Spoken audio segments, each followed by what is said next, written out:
joining us from. This is the 108th edition of NDLA's Open Forum on X Space. And I'm your regular host, Femi Babafemi is the name. We are live from the national headquarters of the National Drug Law Enforcement Agency located in the nation's federal capital territory, Abuja. We'd like to inform you that this is a platform where we share information, knowledge, and raise awareness about substance abuse and its devastating impact on human lives, public health, and indeed our environment. This platform also serves as a channel of providing help to those struggling with substance abuse, especially those who need treatment, who need help. It is equally a means for us to update you about the activities of the agency, especially what we're doing to curb the scourge of substance abuse and illicit drug trafficking, as well as getting your feedback so that we can continue to improve on what we do to serve you, our society, and indeed humanity better. This conversation is recorded and is streamed live as we speak now on our other social media handles, especially at NDLA01 on Facebook and at NDLA TV on YouTube. Please let's share the link with those that are not yet on this space to remind them and to invite them so that they can be part of this conversation and indeed benefit from the great insights that will be shared by our guest speaker today and a number of other professionals who will be joining and contributing to this conversation. It's also my pleasure to let you know that indeed you can always go back to this conversation, go back to our handles to take a listen to the recording and even share with others. Now we're moving fast and swiftly too, but before we get to our guest speaker today, who is already well seated, is a woman of deep knowledge in this area where we'll be discussing today. I know her personally, so I can speak on her without even reading formally her profile. But then before we get to her, let's remind you of some of the activities of the agency in the past week, which usually comes in our news highlight segment, and that will be taken by two of our young officers, Netta and Miriam. Let's hear from you, Netta. Thank you.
adults.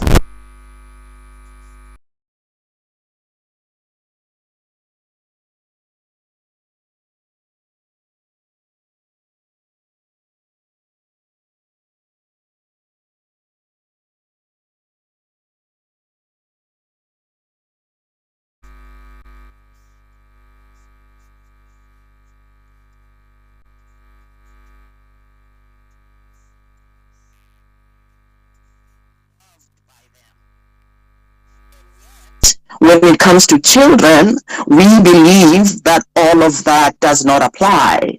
And so we are these thorns to our children. We cause them pain, and then we tell them it's because we love them. And then we wonder why, when they grow up, they end up in relationships where they're being abused and beat up, and then told, oh, I am doing all of this because I love you. No wonder there's the confusion. So my encouragement to parents is that let us join the dots. Let us join the dots, that the outcomes that we see in our children now as they grow as into teenagers and adults are connected to their childhood, are connected to what's going on at home. The toxicity at home. We confuse how to discipline children with punishing them. And those are two different things. Disciplining children is not punishing children, and punishing children is not disciplining children. To discipline a child is to help a child change behavior in ways that leaves their self-esteem, which is another word that I heard spoken today, that leaves their self-esteem intact. Whereas punishing a child is punitive. That's where you find us inflicting physical pain on children, shaming and humiliating our children and making them feel bad about themselves. That's punishment. We should not be punishing our children. We need to shift that mindset in us. And I know that a lot of us struggle with the scripture. I'm a Christian. I struggled with that scripture of spare the rod and spoil the child, until I started looking into the original word of that rod. And I found that the word rod, that scripture in Proverbs was written by Solomon. Solomon was a poet. And so Solomon used a word of the time. And the word of the time was a Hebrew word, Shabbat or Shavat. And that meant that is the staff that the shepherds carried when they were shepherding out in the fields. They used that staff, that rod, to point the way to where the sheep would go. If a sheep, came, walked away or wandered away from the rest of the sheep and almost falling into a ditch, then they just directed it and prodded it along to the rest of the group. They never used that staff to beat up on the sheep. But thirdly, somehow, in all the translations of the Bible and our beliefs, we somewhere started to believe that the rod is an instrument to beat up on children. All right. And I know that's controversial. It's controversial because we're used to domestic violence against children. I'm done speaking. Thank you. Thank you for this opportunity. I really appreciate it, everyone. Thank you. Thank you very much, Mama B, for those deep thoughts. And I actually believe they align with the presentation of Madam Maria. Thank you very much. I believe, Mama B, you must be joining outside of the country, right? Yes, I'm joining you from outside Africa. Yes, I'm South African. I grew up in South Africa. Yeah. Oh, all right. Thank you, Mama B. Thank you for those deep thoughts. Madam Maria, would you want to say something to that, or should pass? No, you can pass, sir.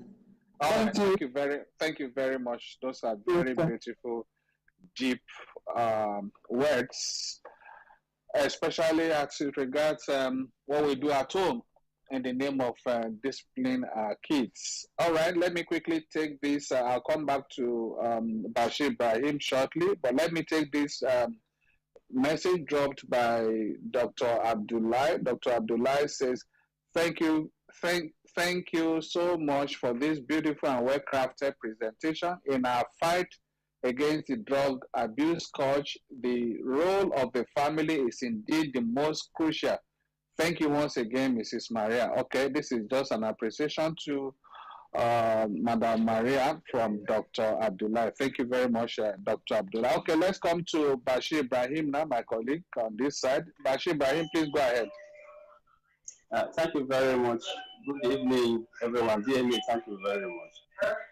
My trailer, anyway, we don't expect anything less from you. At least I'm one of your students, so we're always proud to have you out there. The guest lecturer has done justice and has talked about all what we need to do as parents in raising our children. The only thing I just want to kind of add to it is these days we should be practicing what we call purposeful and positive parenting. And this is a skill that we need to learn. It's not something that you just start doing. That is why we actually advocate that when they do what do they call it, wedding counseling, marriage counseling, they should be incorporated into what is being taught to the incoming or prospective marriage couples. That they only teach them the purpose of being together. But nobody takes time to always tell you, look, in the future, if God bless you, you have children. How do you raise these children? You cannot start raising children when they enter university and want to be close to them. No, you are close to your children, to your work, right from the toddler age. It's a very, very young age. I used to have a very good colleague of a blessed memory. The daughter is in the university. If she's stepping out of the house in the morning, the first person she will talk to is the father. She entered the examination hall. She's coming out. She's telling the father how the exam was. Every moment they keep on talking. He never developed that practice while the daughter entered university, but they developed that at a very lower age. So the mistake we make is that we are not close to our children while they were young. From the cradle, we should be part of their life. They should see us. We should show that love. We should have time to protect. Yes, and when we talk about setting the rules, it's a very simple thing. Maria has talked about it. How many of us say what we call grand rules in the house? And what are the consequences? They are very simple rules. They are not a kind of a high rules. One of the skills that we teach or we inculcate into people that are in recovery is to obey rules and regulations. They don't like it. But if you train your child right from the youthful age, no telephone on the dining table. The watching television time is between so hour to so hour. If you go out to a friend place to play, you have only 2 hours to play, you come back home. If you eat, you wash your plate. No vulgar language in the house. Nobody do this, nobody do that. You watch this at a particular time. They will grow up to be like that. So that when they are seeing bigger responsibilities, bigger rules, they are already accustomed to obeying rules and regulations. That is where we are getting it wrong as parents. Then you talk about not being available. Telephone is there with us these days. I remember a friend was telling me that I called, my children know that at so particular time I will call. When they are not home, they always find a way to be home. They know that daddy will call and will ask where I am. So if I don't have any excuse not to be home, then there is going to be a problem. So those are rules and consequences. Then another very fundamental mistake that we make in terms of giving drugs is most parents give child A is sick at a particular time. They give him certain medications.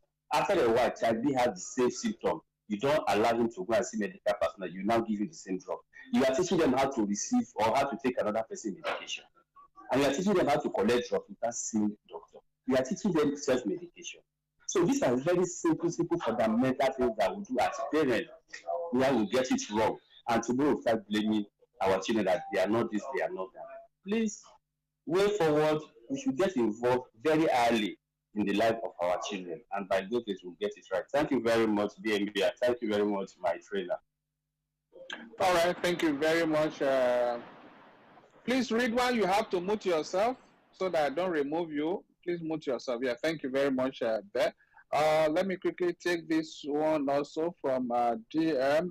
That's from Ruthie Abba. Ruthie Abba, I would like to say that discipline is different from punishment. If you make discipline seem like punishment, that is how children will see it and are likely to rebel. Discipline can be in many different ways. All right, thank you very much there, Ruthie Abba. Okay, let's quickly take the intervention of question from Nigeria can be great. That's at Hayomiji. Please go ahead, Hayomiji, that Nigeria can be great. Yes, good afternoon, everybody, or good evening, everybody. I really appreciate Mrs. Maria for your speech, and I really thank the NDLA for bringing such platform. I believe if this can be coming up regularly, it will speak a lot, because I'm also a youth, and I know how I was brought up, and thank God I happen to be one of the, let me just say, the coordinator for anything that has to do with drug abuse in the Anglican Communion for Lagos and Ogun State. And we have seen a lot, and we know God will help us in our various homes. What I just want to chip in is this. We have heard a lot from Mrs. Maria. I don't know if any one of us have ever witnessed, there is a trend going on in our vicinity, but it takes those that are able to be calm, to study what is really going on. If you notice, in our children's various schools, before you walk 2-3 steps, you see those selling this gin, selling that, even up to church. So I think the only way we build, apart from the issue of we bringing them together, another aspect we should look into as parents is we holding some of our leaders and community leaders responsible. Let us hold them, let us continue to speak to them. You can be doing the work of parenting at home. You can be doing the work of parenting by monitoring, by doing that. But please, while we are out there again, because we have seen scenarios, so many scenarios, even safe children following their parents to church, following their parents to do one or two things within the church vicinities, and before you know, children are calling. Before you know, they've gone out, played with their friends, and the more they see these things, the more it enters the brain, the more it enters the system. So I think another way we should look into this parenting, we have said all that is pertaining to the home. We should also look at it in the aspect of the society. You can't be with these children 24 hours. You can't be with the youth 24 hours. Truly, we have said we should show love, we should show this, we should show that, we can draw them closer, we can continue to speak. But some people, they get easily, they can, as I would like put it, they can easily be coined to bad activities. Because some people, their heart is soft standard. So what we should, I think another thing we should look at is, we should also look at from our own parenting aspect. Let us also look at the preventive measures we take, even if we draw them together, because there has to be preventive measures. That preventive measures apart from how we empower youth at home, how we do that, and we do all what Mrs. Maria have said. I'm just chipping this in because we have seen a lot. There are so many youths that even leaves the vicinity of the school, that still goes and buy this, buy that. I remember when my younger brother was still in one of the schools in Lagos here. Even said while the school session is on, it's only God that knows how it goes out. And before you, the next place you will see my brother is where mechanics works and where they push cars to help them because he needs money. And they later ask him, what do you need the money for? He wants to use it to buy this, wants to use it to buy that. Do you know what these things are for? And we later got to know that most of the things he has been saying within, because most of these things have been sold closer to the schools. You see people selling gin closer to the school, not far from, like 5 steps to the schools. You see, I believe, I know NDLA they are trying to do much, but I think there should be a law as regards some of these things. Bringing the schools to awareness on these things, it really matters. So all right. Please also look at that. Thank you, sir. All right, thank you very much. Nigeria must be great. That's at Ayomiji. Thank you for your intervention. But indeed, this program holds every Friday, 3 to 5 p.m. West African time. So always feel free and find time to join us. Every week we hold this. Thank you once again for your intervention there. Before I believe Madam Maria would allow that to pass, but before I come to, let me quickly take, somebody is asking here, that's Justina. Justina is asking, thank you for the brilliant presentation from Mrs. Maria, and I also enjoyed the other from Mama B, who spoke from South Africa. Please, I would love Mama B. I missed some of her explanations on the concept of sparing the rod, where she referred to the actual meaning in the Bible. Please, can you help us ask her to explain that rod concept again? I need to get some clarity there. Thank you. Mama B, are you still available? Yes, I'm here. Okay, please, did you get the question? Yes, I did. Please, can you please quickly run through that again for the benefit of this person? Thank you. Okay, thank you. Thank you for the question. I discovered when I was, as I'm doing these spaces on Twitter about disciplining versus punishing. And because I know that spare the rod is the scripture that I grew up on, and a lot of us get told, and everywhere you talk about disciplining children, people always bring the scripture. So I was looking as to what actually it meant. And I found that it comes from the Hebrew word shevet, S-H-E-V-E-T, and sometimes they spell it S-H-E-B-E-T.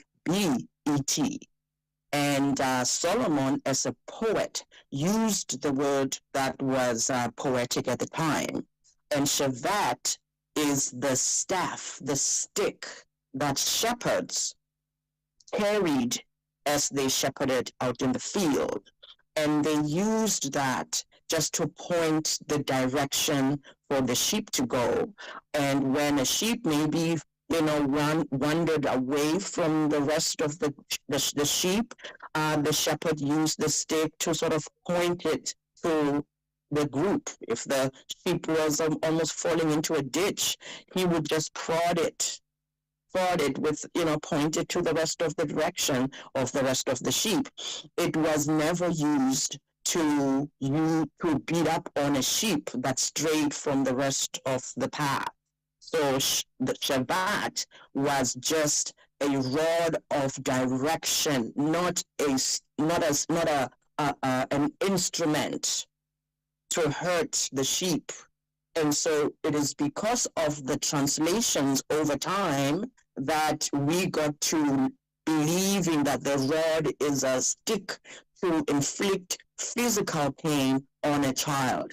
That was never the meaning of the rod. The rod was Shevet, and Shevet was a staff that shepherds used in the field, not to beat up on sheep, but to point direction to where the sheep would go. So I hope that answers the question. All right, absolutely. But just hold on a bit. There is still another. I'm just seeing another person dropping a message. This is Richard Campbell. Richard Campbell is asking, preach Mama B. The scripture is not always literal, is it? Or only when it serves us? I don't know if you have an idea of what the question or what the person is saying. Richard Campbell, Mama B. Could you read that again? Richard Campbell is actually He's a community member Okay. in my community, so he followed me into this room. Good to see you, Richard. Could you read again what Richard is a Okay. Richard is saying the scripture is not always literal. Is it? Or only when it serves us? I guess a sense maybe he's trying to agree with you, but then maybe Yes. since he's your community member, you probably have a better understanding of what Yes, he's he saying. absolutely agrees with me because Richard is a wonderful, powerful single father, and I admire how he raises his children. And yes, he definitely agrees with me that we are taking that scripture literally and literal based on a misinterpretation of the rod. So we've just been messing our children up because we're using the Bible to abuse our children, which is why I say inflicting physical pain on children is child abuse, because it does not make sense when you think about it that when an adult lays hands or beats up on another adult in a home, we call the police because of the assault that happened in the home. But when the same adult lays his hands on a child in a harmful way, we call it good parenting. So for me is, why does the age of the victim change what we call it? Something is wrong. Something is very wrong. Thank you. I'm done. All right. Thank you very much there, Mama B. Thank you for... Okay, let's, before I invite our guest speaker, Maria, to speak to all of this, let's get the intervention or contribution or question from Ahmad. Ahmad at Arewa Poet. Please go ahead. Yes, Ahmad, unmute yourself. You are muted. Hey, hello, can you hear me? Good evening, Yes, everyone. you are loud and clear now. Please go ahead. Good evening, everyone. I just want to say kudos to the speaker. Wonderful presentation. I have two questions before I give my intervention based on there's a particular topic that the speaker raised, and I can actually relate very well with the issue. So the two questions are: what role do social media and online influencers play in promoting substance abuse among youth, and how can parents counteract this influence by these influencers? Then the second question is, how can parents balance setting clear boundaries with giving their child autonomy and independence? So those are the two questions. The intervention that I just want to say, I just want to emphasize on the issue of a child growing up without encouragement, because I remember vividly. Of course, I didn't grow up with my parents. I grew up with my aunt. So I remember vividly growing up. It was difficult because eventually everything that I do, because there was no one to actually encourage me. There was no one to tell me that, okay, yeah, this is actually good. You're making progress. I remember I had flair for football, but because there was nobody to always tell me that, remind me that, oh yeah, man, you're doing great. The encouragement. I remember that was how I actually fell, and that was how I actually fell and into the issue of substance abuse as a teenager then. So encouragement is a very, very, very, very, very, very important issue. Thank you very much, Mr. Wefemi. Thank you. All right, thank you very much there, Ahmad. Really interesting conversation. Okay, let's, Madam Maria, please, you want to speak to all of this before we come to the question? Okay, I think you already have two questions from Ahmad Elo. Please go ahead, and if you want to speak to any of the other issues earlier raised by Nigeria Must Be Great Again, or Mama B, or Mr. Campbell. Campbell has already dropped in another question again, but let Madam Maria go ahead first, please. Go ahead. All right, thank you so much, sir. And thank you to all the contributors, Mama B, Oga Bashir, Nigeria must be great, Ahmed. I hope I haven't left anybody out. Yes, I totally agree with what Mama B said, what Oga Bashir said, what Nigeria must be great said. And I just want to add that when you talk about community prevention in the community is another topic entirely. Yes, the community has a lot to do, because when you look at certain substances that are really, will I say, selling now, you find that they are just these ones that are legal. Yes, but because a substance is legal does not mean it is not psychoactive. It does not mean that it is not dangerous.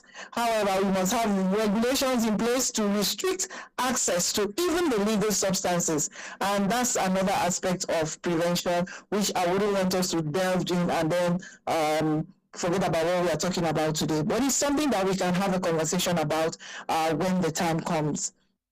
And then also, Ahmed, I'm really sorry about what you passed through while growing up. Nobody's an island. We always need people to encourage us. And it's good that you have realized this, and I hope you also be a shoulder for people to lean on. So you asked about what role the media plays, what role the social media plays in, I think, advertising drugs, celebrities, social media influencers, social media influencers, yes, in making advertising drugs, isn't it? in promoting substance abuse. Promoting substance abuse. Yes, we counteract this influence. Yes, so we see some social media influencers or celebrities using drugs. What can parents do? So there are myths about drugs. Parents can debunk those myths. And again, with parenting, teaching our children what our values are, that will also help them. So even if your child sees someone using drugs outside, and your child has already been taught that in this house you cannot use drugs, we don't use drugs, that child will more likely follow what the parents have said. And then when you begin to explain to the child, you take the drug, for instance, even if it's alcohol. Yes, people who even in the advertisement, you see people wearing good things, showing the good life and all. You must also explain the consequences. Okay, this in the short term they might look happy, but what happens in the long term? Let us not think that our children do not understand. Let us not think that because they understand much more than we think they understand. If we teach them that this is what we stand for, these are our values.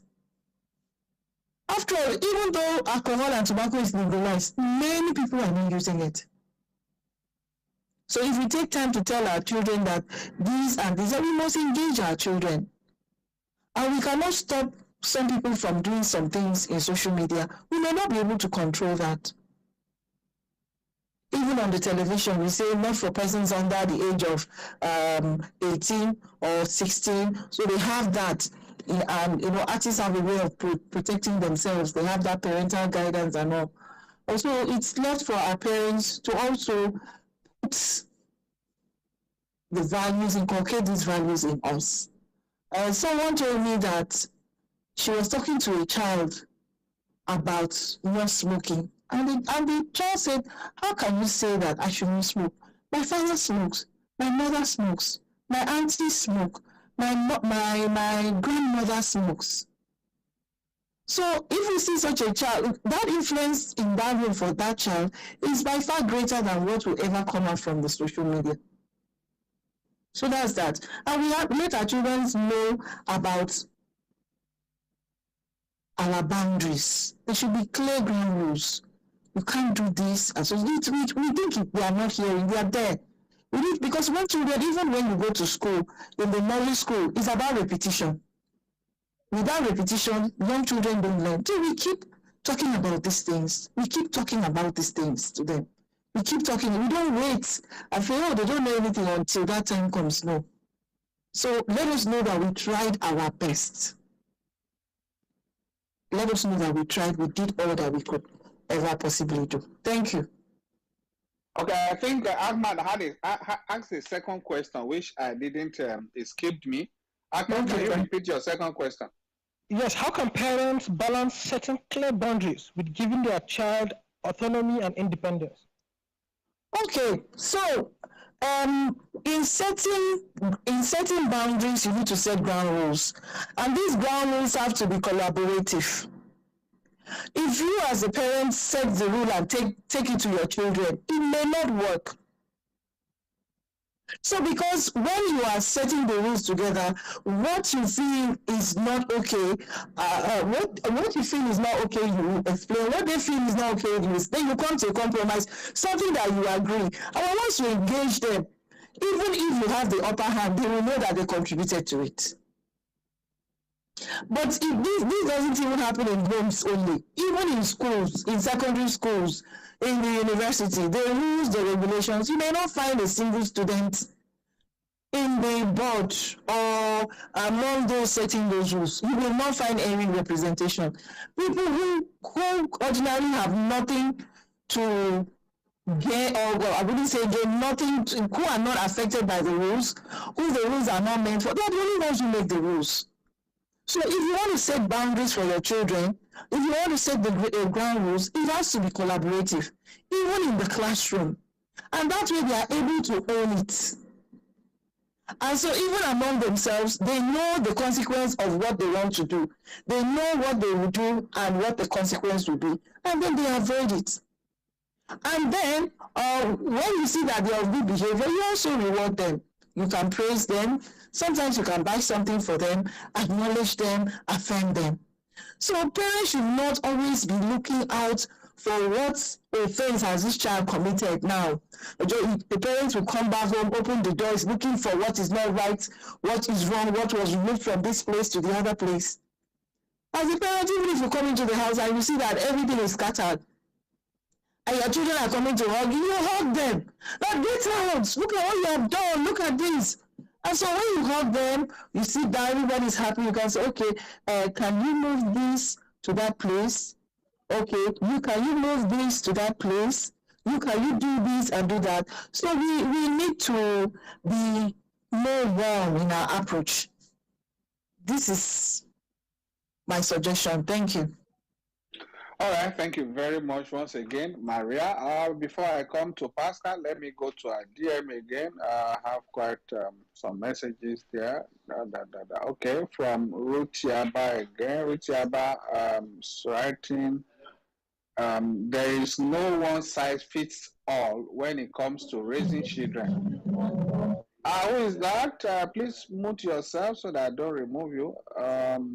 You make me skip that. Okay, let me come back to Ritiaba.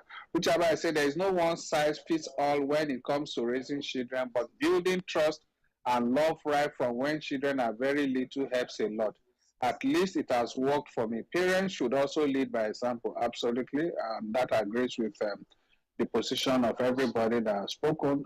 Again, Richard Campbell from South Africa. Richard is writing, what are the consequences for these boundaries? Please note that, Madam. Yes, sir. Okay, again, Ruth Yaba is, I would like to direct this question to Mama B. Okay, please, Mama B, also note this. How do you discipline a toddler that hits, bites, and throws things at a parent because they are not having things their way? Back to, again, another one from Richard. Richard, I think you missed my point. It's not about what they are doing on social media. It's the social media itself. The science that it has ill effects on young people. I think that's also for Madam Maria. Okay, so let's come back to, okay, let's take Madam Maria first, then, okay, let's take Mama B first, then Madam Maria will wrap it up. Okay, Mama B, please go ahead. Okay, thank you. Just to correct, I was born and raised in South Africa. so I'm in Canada right now, and that's where Richard is also in North America. So just a correction there. I heard, yes, I did hear the question about the toddler, but I want to also address the comment about there is no one size fits all. That's so true. That is very true. There is no one size fits all, which is why I'm encouraging parents to be intuitive with their children. Just set aside all of the stuff that we were taught as children, how we were raised, because a lot of those parenting styles may have worked or may not have worked. And so we really need to connect with our children. So we talk about correcting our children, but I think the problem many times is that we jump into correcting our children without first connecting to them. Because if we connect to them with this intuitive parenting and we connect to our children intuitively, we build that trust, we build that love, that warmth, and we don't harm their self-esteem in how we discipline them, which is really what we punish them and we call it discipline.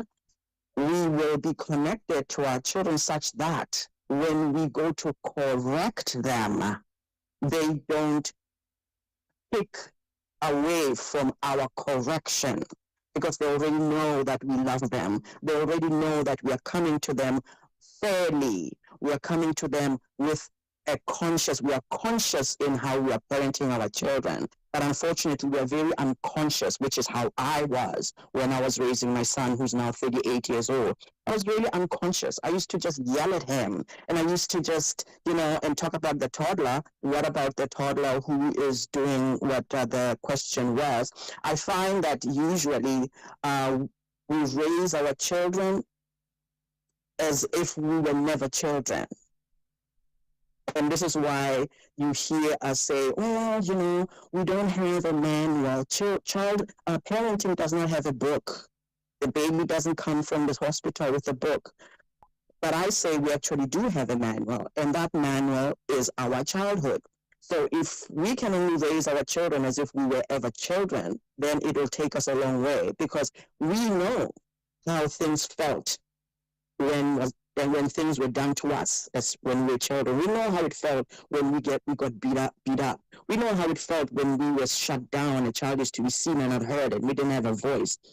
We also know the tools that we wish our parents had when they were raising us, but unfortunately they didn't have them. So we don't blame them. We just understand that that was a shortfall, and so we do better in our own parenting. We also know the good things that should have happened that didn't happen. The connections, the validation, the acknowledgement as children, they're allowing us to have our voice so we can trust the voice within.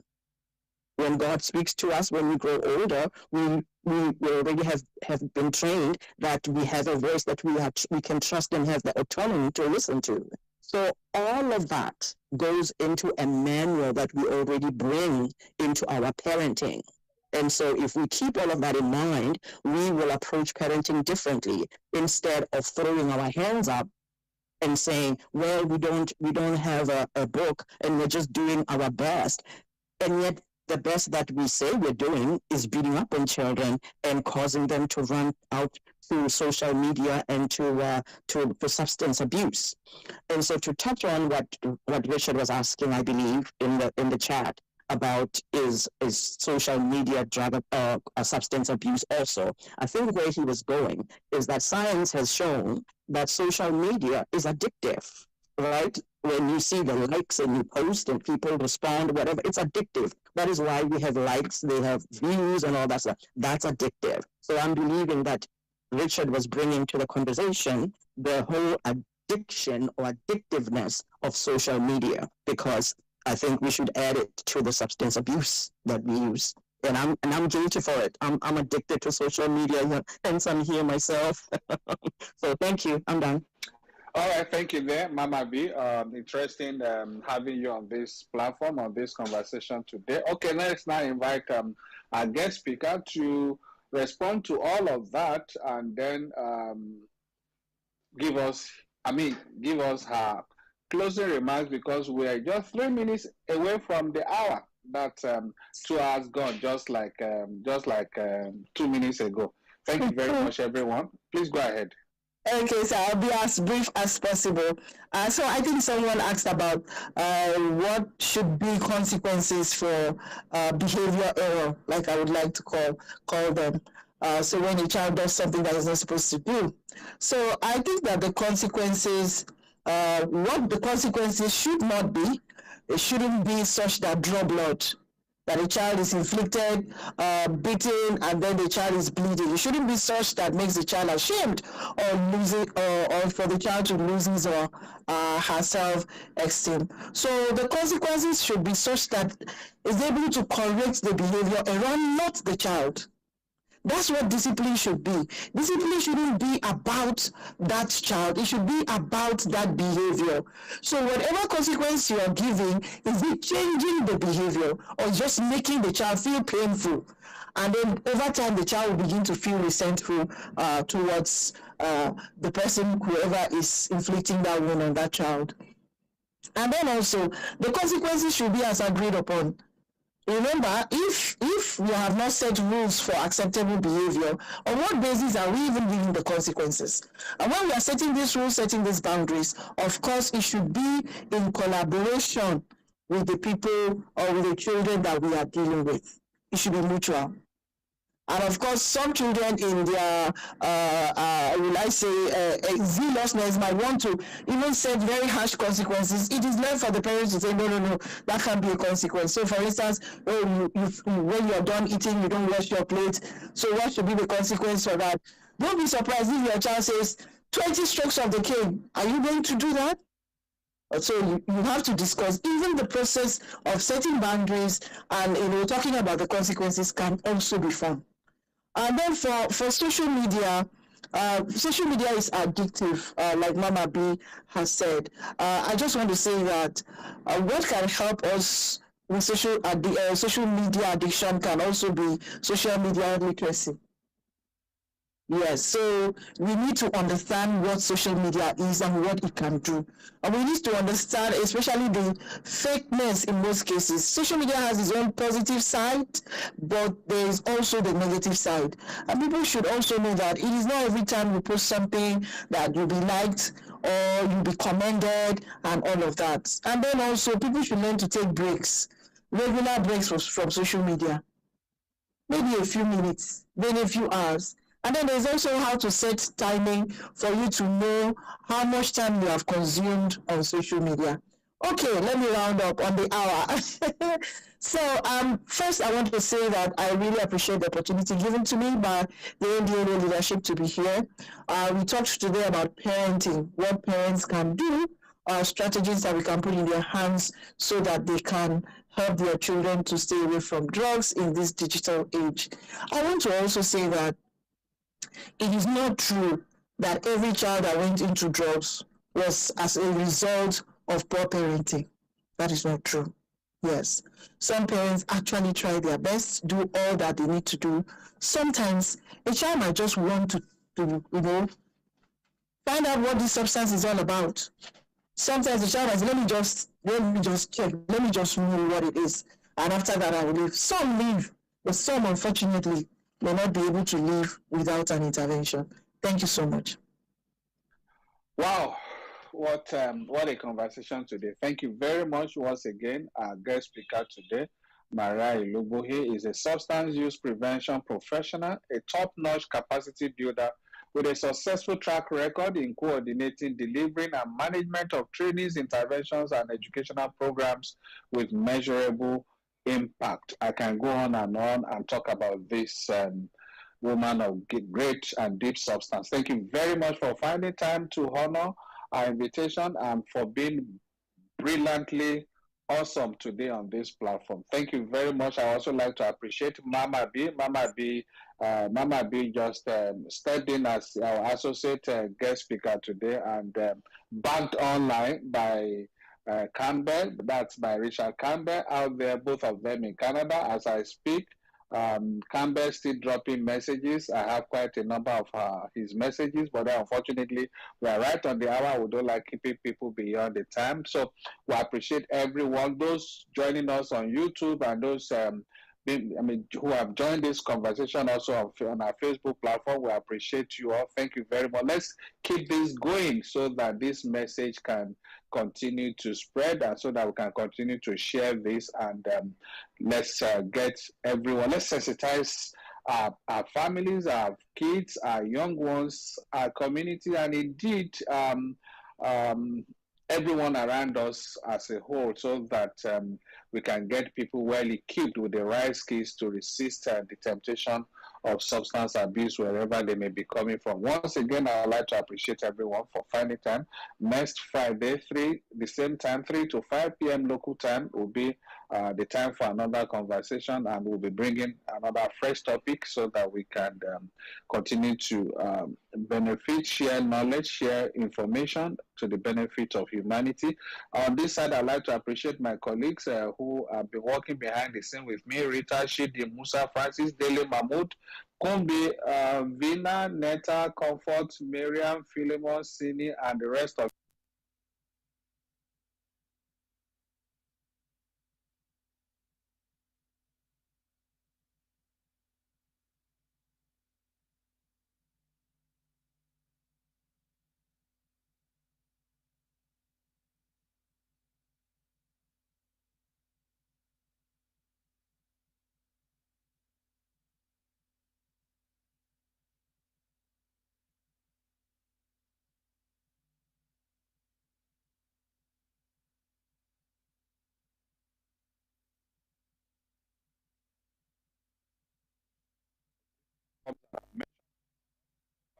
take a listen and even share with others. Until we come your way next Friday, the same time, with another interesting conversation, please do enjoy your weekend. Be safe and abstain from.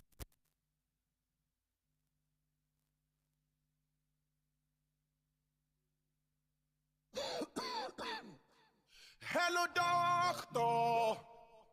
Can I get the tramadol for the road? Body they pay me oh. Make I check your body, then I will tell you what you need. Hello, doctor. I know it's the way to. I know it's the way to. Wait to make I check your body, then I go tell you what you need. Hello, doctor. No need to check me. I know say now waiting my body need. Is it your body? I don't be